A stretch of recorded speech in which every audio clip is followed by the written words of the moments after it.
Hello అందరికీ. ఇవాల్టి special బన్సీ రవ్వ ఉప్మా. ఈజీ బ్రేక్‌ఫాస్ట్ 15 నిమిషాల్లో అయిపోతుంది ఈ బన్సీ రవ్వ ఉప్మా. మరి చూద్దామా? ముందుగా ప్యాన్ పెట్టి ఆయిల్ హీట్ చేసి కొద్దిగా జీడిపప్పు ముక్కలను చిన్న చిన్నగా చేసుకుని ఫ్రై చేసుకుని ప్లేట్లోకి తీసుకోవాలి. తర్వాత శనగపప్పు, మినపప్పు, ఆవాలు, ఎండుమిర్చి అన్నీ వేసి బాగా వేయించుకొని తాలింపంతా మంచిగా వేగిన తర్వాత కరివేపాకు, ఉల్లిపాయ ముక్కలు, పచ్చిమిరపకాయ ముక్కలు వేసి బాగా వేయించాలి.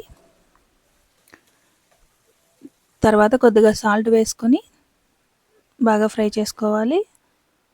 ఉల్లిపాయ ముక్కలు మగ్గేంత వరకు ఫ్రై చేసుకోవాలి.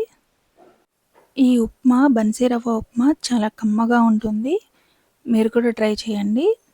చాలా ఫాస్ట్గా అయిపోతుంది, అంతే టేస్టీగా కూడా ఉంటుంది. అలా ఉల్లిపాయ ముక్కలు బాగా మగ్గిన తర్వాత బన్సీ రవ్వ వేసుకుని ఓ 10 నిమిషాల పాటు బాగా ఫ్రై చేసుకోండి.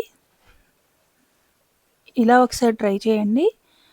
ఇలా రవ్వని ఫ్రై చేసుకుంటే ఉప్మా అనేది చాలా కమ్మగా ఉంటుంది, అంతే టేస్టీగా కూడా ఉంటుంది. మీరు ట్రై చేయండి. పిల్లలు పెద్దలు అందరూ ఇష్టంగా తింటారు. తర్వాత వేడివేడి నీళ్ళు పోసుకొని బాగా ఉడికించుకోవాలి.